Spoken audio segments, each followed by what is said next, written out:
Magandang tanghali po sa ating lahat. Tanghali na naman.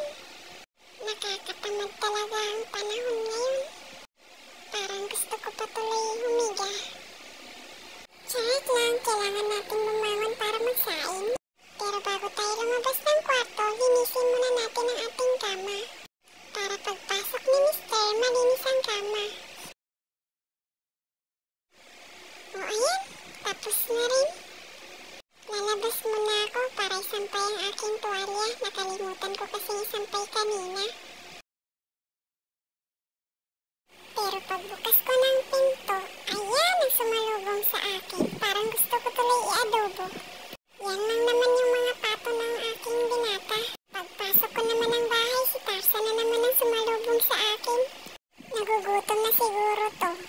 Sorry Tarzan, hindi pa nakaluto ang cooker mo. Inimas-imas ko muna ang tiyan niya para matanggal ang gutom niya, pero mas lalo pa ata lumala.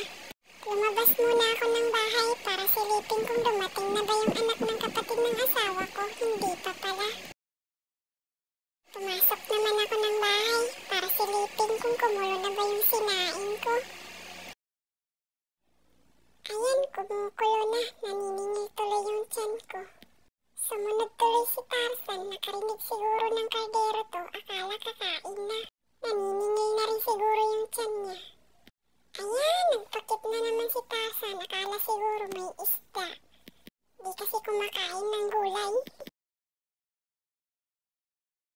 Salamat sa panonood. Hanggang sa muli. Please like and share. Salamat.